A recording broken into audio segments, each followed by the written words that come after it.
And good afternoon, and thank you so much for tuning in to the Prevention Corner.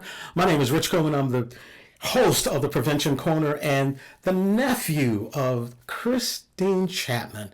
I am so excited about what we are going to talk about tonight. This is the historical marker that is going to be presented August 1st in Jackson, Tennessee, her hometown.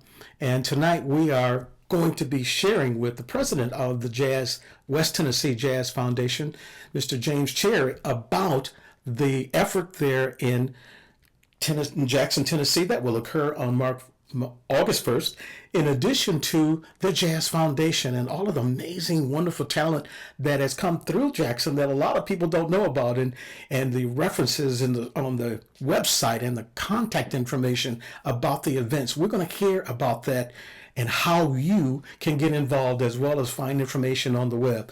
One of the great things that I found out about with preparing for this is Mr. James Cherry is also an amazing author.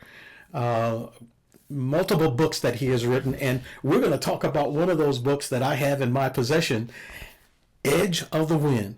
And what was so amazing about that book and the poetry and the way he weaved information in and out about those characters, we're going to talk about that because some of those descriptive things that he talked about in that book brought me home to visiting my family there in Jackson, Tennessee, as well as my grandmother, where my father is from Union City, Tennessee, just a little bit away from the Jackson, Tennessee area. So this was so important for us to be able to share it as well as learn it. But also, I think I found myself a new friend. I'm really looking forward to an ongoing relationship to talk about his books and the things going on there.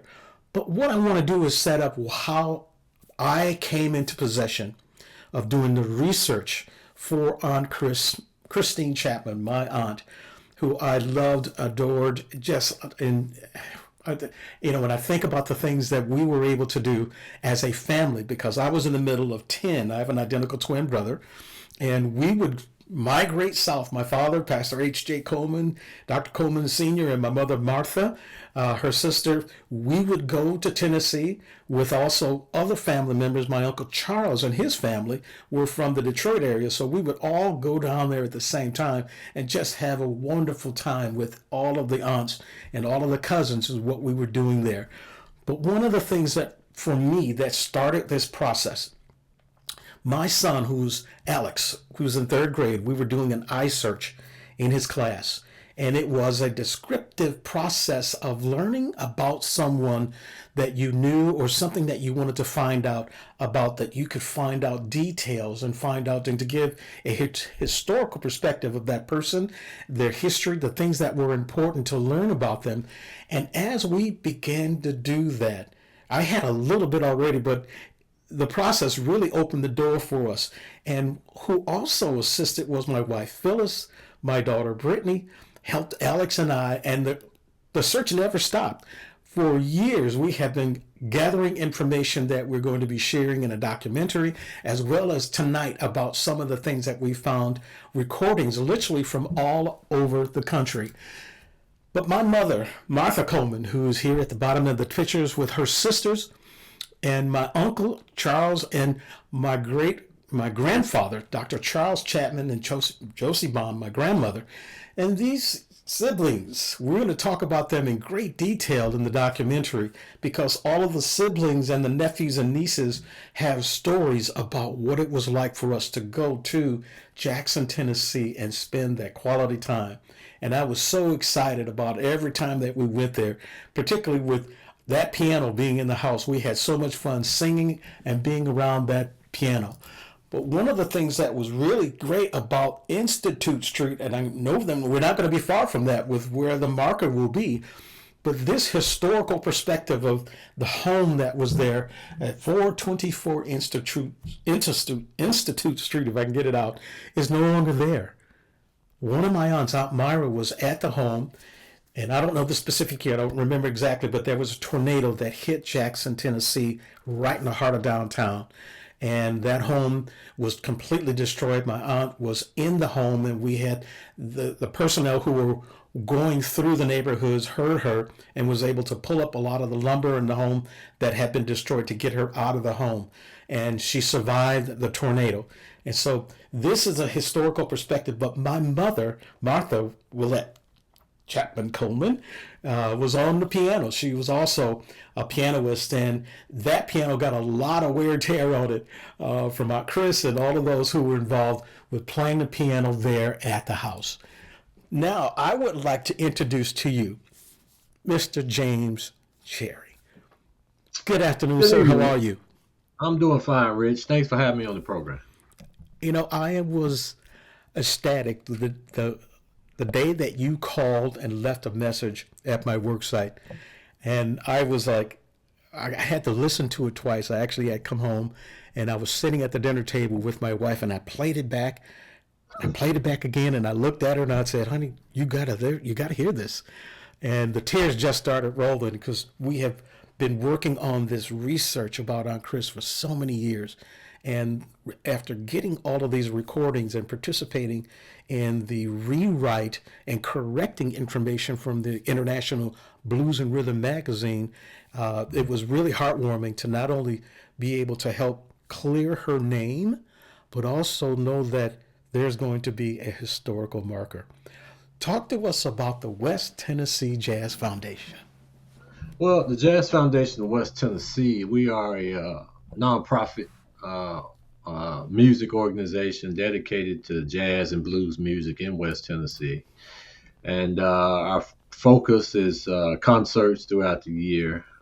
We have an educational outreach with young people that we train and introduce and with to jazz and blues music. And also, we're at some point we're going to have a major jazz festival in Jackson. But in addition to all that, as you mentioned earlier, Jackson does have a pretty rich blues and jazz history, and so the first person that came to mind as far as the jazz side goes is your aunt, who was known as the queen of boogie woogie, right? Yes, yes. So there's nothing official in the city to honor and recognize her. So we felt that it was long overdue, and now's the time, as Charlie Parker would say. And so Mm-hmm. we're honored and elated that we're able.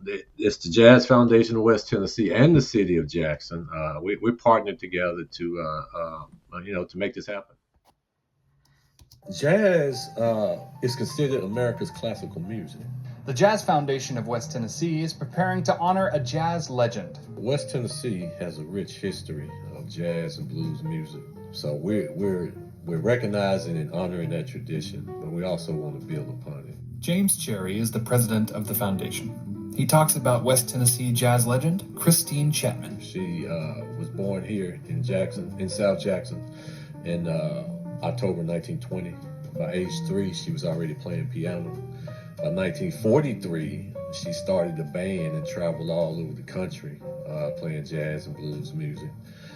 She backed artists such as Lou Rawls and Dinah Washington and Frank Sinatra. Just for a woman in general, and particularly a black woman in particular, for her to have the temerity and the courage to start her own band and to pursue her dreams is just incredible. Chatman is getting a historical marker near where she grew up in Jackson, in front of the city court building. The marker will be located on Royal Street, which is not far from Institute Street, where she was raised primarily. The foundation received a grant from the Tennessee Arts Council, which will allow for the historical marker. It will also be used for a concert next year. It will allow us to celebrate African American Music Appreciation Month, which is June. of every year. In June 2025, legendary pianist Donald Brown, he will come here with his quartet. He taught at Berkeley School of Music in Boston. He's recorded over 17 CDs. He's just an incredible musician and artist. To learn more about the Jazz Foundation of West Tennessee and their upcoming events, you can visit our website, nbc39.com. Charlie Stone, 39 News. Yeah. So with the foundation, and I know after seeing the website, you had was Gil? Did I see Gil Scott Heron? Yeah. So Jackson, Tennessee, is the boyhood home of Gil Scott Heron. From ages 1 to 12, he was raised here. Matter of fact, Gil Scott integrated the public schools here. He was one of 3 black kids that integrated a junior high back in 1962. Wow. Yeah. And Sonny Boy Williamson, number 1, he's Jackson. Big Maybell, who was a neighbor of your Aunt Chris. Yes. And there's a guy who was a music producer named Dave Clark. We're going to do some things in his honor as well. He was a national and international music figure. But August the 1st, we're really excited about Christine's family coming to town, and you being there, and we're just going to make it a really special day. Yeah, and with the foundation, we've got this information that really is important, and the Jazz Foundation of WestTennessee.org is how you can find information about the Jazz Foundation and all of the things that's going on. We got some of the historical posters that were all over the place when Aunt Chris was playing at a number of different places that we're showing here on the screen. But also one of the things that is important about this date is going to be August 1st at 11 a.m. at the Soul Collective, 58 South Royal Street in Jackson.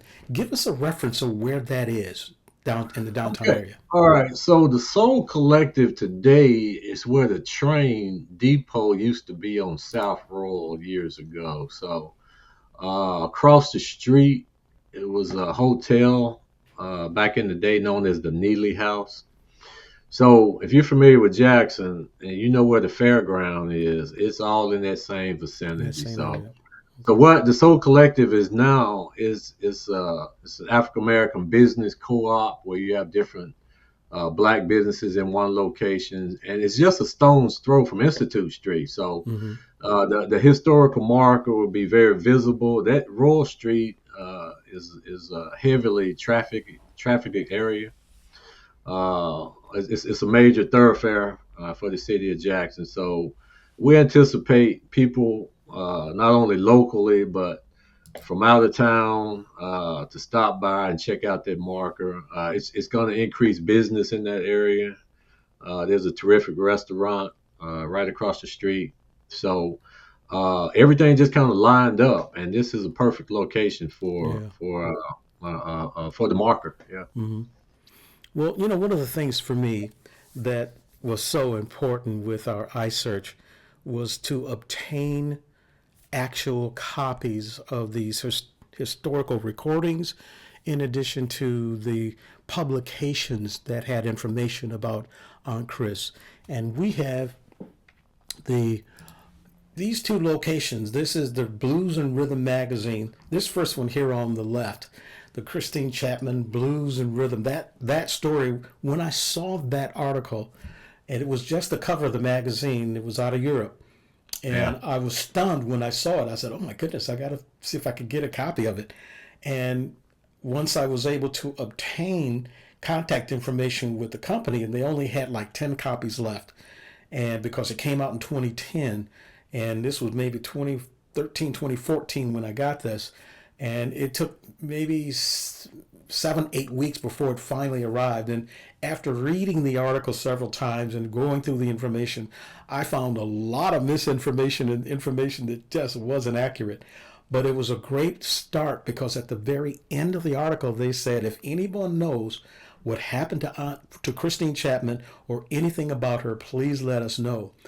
And as I was talking with the author of the book, of this article, as well as that second article, Dan Cochran, he was out of Boston, and he found photographs at a garage sale in Wow. Washington, D.C. And being a music historian himself, it just drew his interest. Who is this? And why don't we know anything about her? We're seeing all these pictures with her performing and information about her. And he began to do the deep dive. And when I contacted the representatives from the magazine, they then put him in touch with me. And that began the collaboration of the second article that they did the follow up. Because there was some information in there that I wanted to make sure, as a member of the American Federation of Musicians, and that rumor that she had been blackballed was Right. in a lot of literature historically. Right. And I was able to get from both the Chicago and local, as well as the Terre Haute, Indiana, local 25, information from their records clearing her name. And that to me was one of the most important parts about all of the research. And Right. when I was able to get that in writing, when they went into the archives and found that historical information and then forwarded it to me, that was really heartwarming to know that she was not blackballed. And it turns out, as a lot of the recording artists during that era, the agents that worked with them did not pay the dues. They did not pay the bar owners. And Right. that would then was a trigger to kick back, well, it must be the band. But the bar owners didn't know that, or it was misinformation about who was paying the dues and who was responsible for them. And during that time, when I was traveling back and forth to Florida with the band that I was with, and the Cinnamon Band, and spending time with her, one of the things that she asked me quite often: "Has anything changed? Has anything changed?" And we had a lot of conversation of what it was like for African Americans, particularly females, who were band leaders and challenged in that era of being able to not only use those talents, but also to be recognized for their skills and their leadership skills. Well, I mean, that's what makes your Aunt Christine so phenomenal. I mean, to have a band at the age of 23 and hit the road, and she goes to Indianapolis and just makes a name for herself, and she ends up in Vegas playing with Lou Rawls and Dinah Washington and Frank Amazing. Sinatra. Yes. It's just a phenomenal story. I mean, Yeah. somebody should definitely make a movie out of her life story, I think. Well, one of my nieces, who's also a producer and has an internet radio station, actually, we've been talking quite a bit, and she was actually preparing to write a play Yeah. and about her life. And so this is going to be, this foundation with the documentary will help provide the information and the resources that she can move forward to do that. So that's really an important part of what this process. But as I stated, one of the things that particularly for being a member of the American Federation of Musicians myself, and how important the musician union was for her as well as for me, while I was entertaining and the groups that I performed with as well as recorded with, and the events that we were involved with. The American Federation of Musicians really got the back of musicians, and I always consider being a part of the American Federation of Musicians for that protection, as well as the things that are important for you to know about yourself and what your music can do and how it can be protected. And while I was on the road, this is my twin brother and I were in a band in Central Michigan University when we were there, and right in the middle there is the director of the Chippewa Marching Band. My first endeavor with him started with performing in a jazz quartet when the drummer was missing, and I happened to be working in the same building. And I was able to not only play with them, but it started a relationship that moved from a 4-piece jazz band and then a wedding band and into a 7-8-piece horn band playing Tower Power, Cold Blood, and all kinds of great horn music that he Oh yeah. arranged. And the band that I was touring with was called Cinnamon. And this band is where I had an opportunity to go back and forth to Florida, playing in the clubs there. Also with my brothers, we were called the Brothers Three. When I came home off the road, we created a gospel group. My brother Hurley, who is a bishop now, who is also a musician and got a fantastic recording out that we're going to be talking about in the documentary. My twin brother, Ron, who plays saxophone with me in both of those bands and the endeavors, was so important to be a part of. But one of the things, too, for me as it continued is to also share about what we did with prevention entertainment.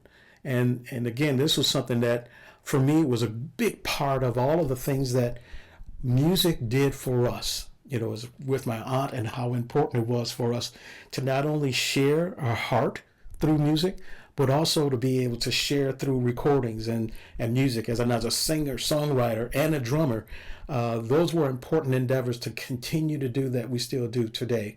And being a part of the unions and the support was so important. All of those folks who have been a part of it with me in these endeavors has been great. Now, this is something for me in the historical files that I have, and these pictures that we're looking at now with Aunt Chris at the piano and the accordion. She played 13 instruments, and so she was so gifted with and she didn't read music, but she played by ear. And she was so gifted to be able to pick up on all of these instruments and then to be able to perform with them and play with so many people, which is absolutely amazing. But as a family, when she passed, we were all there. And I have her obituary, as well as my grandmother's obituary. But this obituary was written by my Aunt Lula, who was also a musician. And she was very involved in the music industry that kind of brought Aunt Chris right along with her. And as she stepped back, Aunt Chris's elevation just continued because she was so well received. And the people that she played with, you know, for me, that was the most incredible thing to find all of these artists that she played with. And, you know, even, you know, as we look at this process of finding her music, let me just share with you some of the CDs that she's featured on. And this, you know, and I think for me, because my twin brother also plays saxophone and I was sharing with him, Gene Ammons was ahead of his time with the amazing saxophone solos and music that he was creating that she played with him on so many projects. But these recordings I have literally captured from around the world. And her efforts with Hank Ballard, and in the linear notes, this particular best of Hank Ballard, it's not clear if she is actually the pianist for the twist. And in the write-up and the historical perspective that we found that when Chubby Checkers learned that song, he had been, Dick Clark told him, you need a dance song. And when he came to the studio, one of the things that he did was play side B of Hank Ballard's song, of his 45, and that was the twist. Both of those songs were #1 on the charts at the same time. And so it's really amazing when you see the linear notes from these CDs and the efforts that are put in place by those companies that have purchased those copyright publishing rights, you know, from the Decca label, the $1 Million Records. In some cases, we can't even find who are the publishers because I have to pull mechanical license to be able to re-record the songs that I want to record. And some of them, they don't exist. And so we don't have to, but the others, there are a couple of them that we do. And we're going to follow the necessary procedures to do that. But here's some of the 45s. And this is something that, Hey Mr. Freddie, The Deep Feeling, Joe Liggins, and this effort that was happening there in Jackson after she retired with the Walnut Grove Male Chorus. And I had the opportunity to actually do an interview with Mr. Cobb, James Cobb, who was a member. This was maybe 4 years, maybe 5 years ago, as we were working on the follow-up for that article. And I was able to get his number and spoke with him and actually have it recorded it. So we're going to be sharing that in the documentary, what it was like for him in the male chorus to practice, to sing with, and be a part of Christine Chatman's musical career. And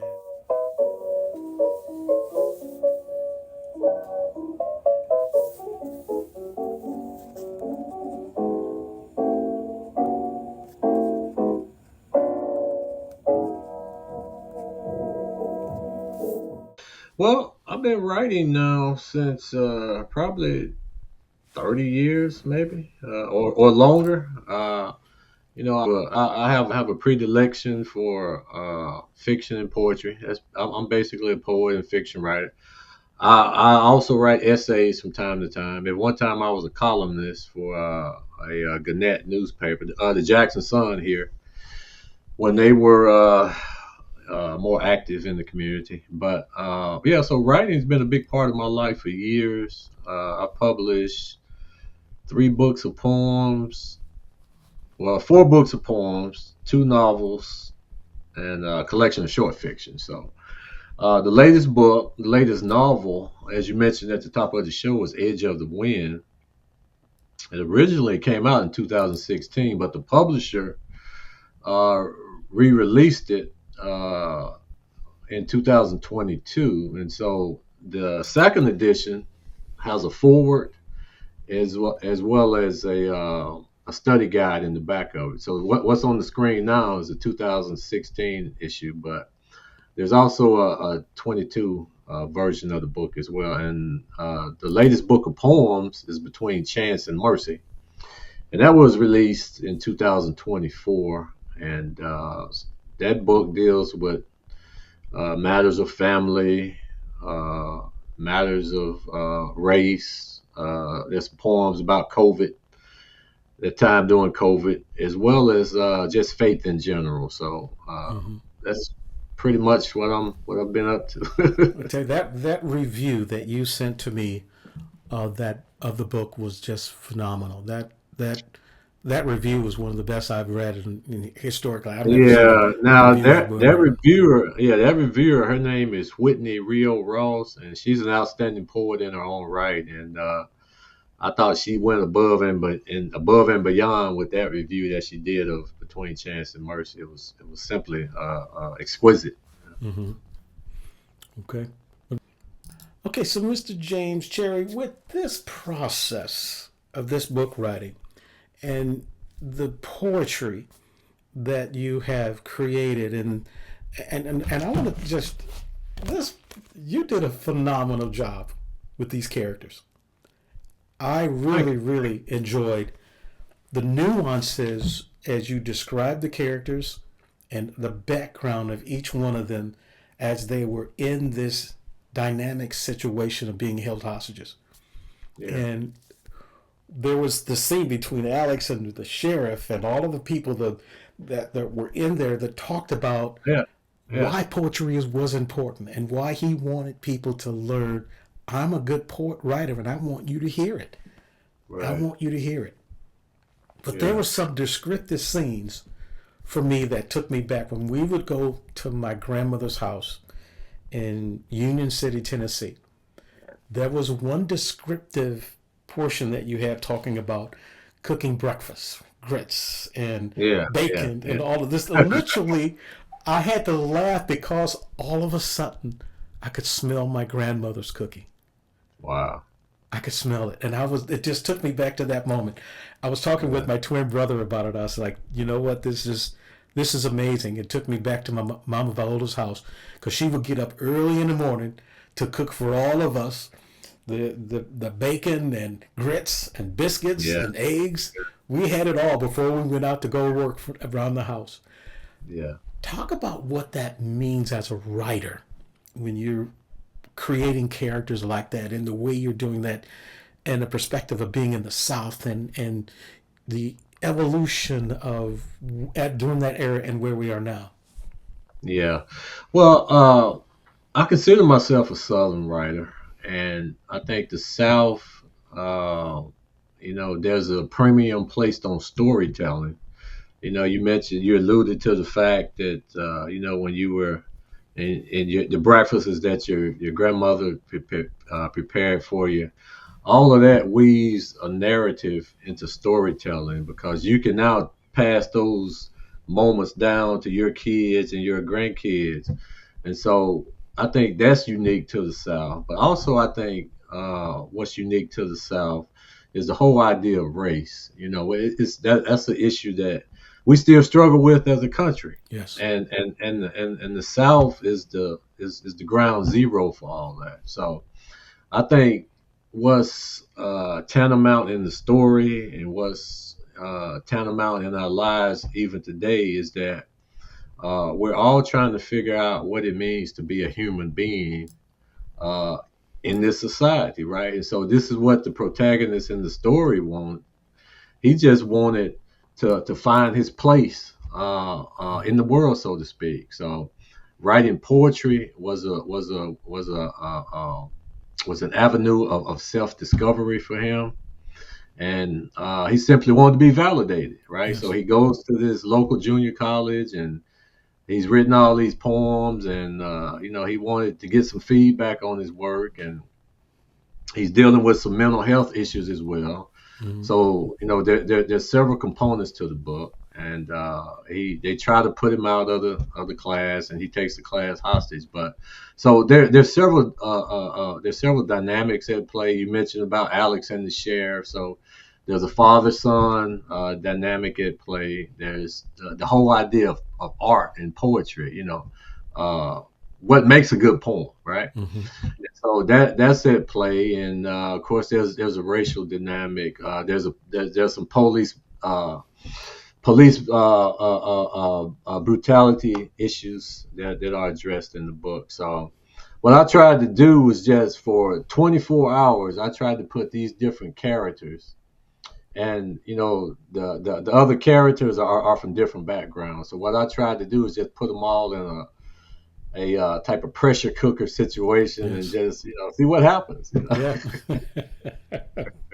You did a good job. Uh, thank you, You did thank a you, good Rich. job. And let's go Yeah. back to the screens. Let's make sure that people know the website, that James E. www.jamesescherry.com. Chair.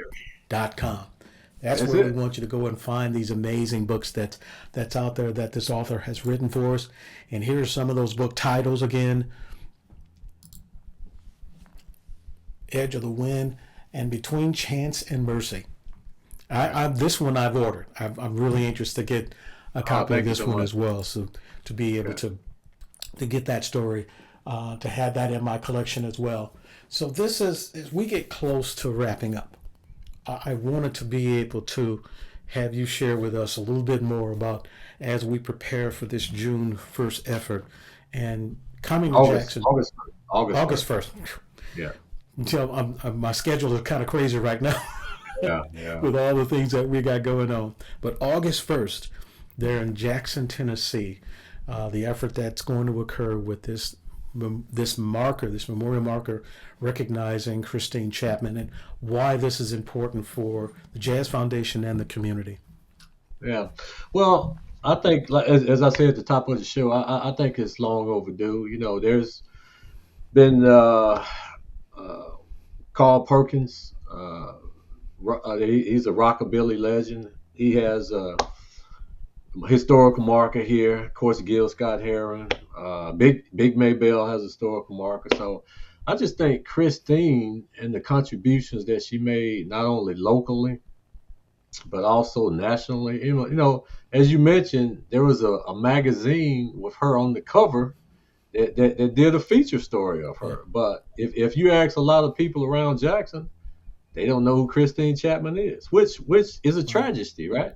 Yeah, So we just thought Jazz Foundation West Tennessee. We just thought, since we are a jazz and blues based organization, that it's only fitting that she finally has her moment in the sun, her day of recognition, and we were honored that you guys were all on board and are pleased with what we have lined up. And absolutely. as I said earlier, it's going to be a great day. We'll have some public officials involved.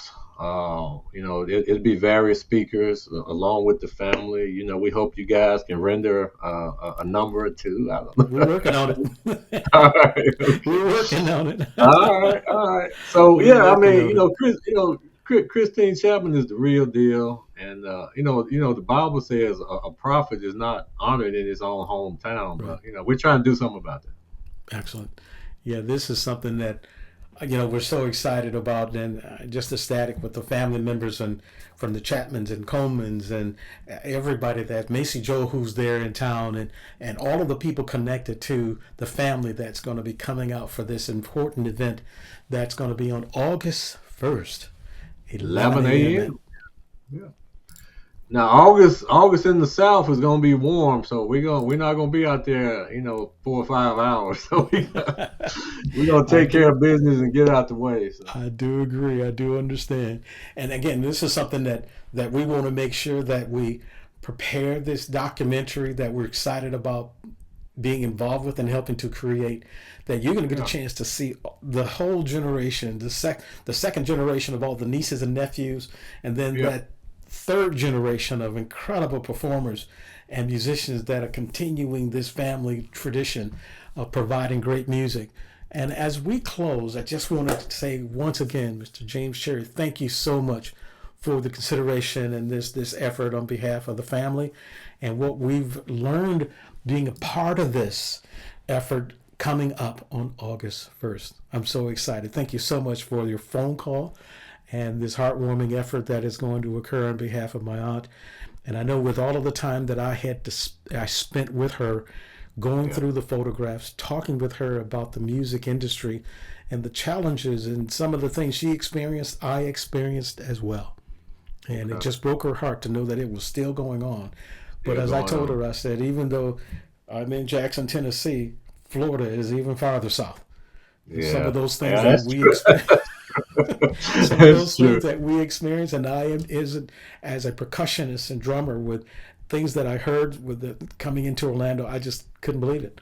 I could not Yeah. believe what I heard and I'm going to talk about that in the documentary because that was Okay. really it hurt my heart because as a musician I would come in to pour my soul out to Right. provide good music as a Yeah. singing drummer and being a part of a very successful show band coming from Michigan to Florida to participate in the spring breaks, but we played this whole chain of clubs on behalf of the Bobby Roberts Entertainment booking agency that we worked with here in Michigan that booked us literally all over the country. And it was just I couldn't believe what I was hearing. This was the 70s, and I was Wow. like, really? Wow. Wow. But Yeah. it's the South Well, hey, Side. look, on behalf of the Jazz Foundation of West Tennessee, we want to thank you and the the Chapman family for being a part of this, and we look forward to seeing and meeting everyone on August the 1st. Fantastic. Well, sir, I do appreciate it, and we will stay in touch with you as we prepare for August 1st. All Thank you right. so much. Thank you.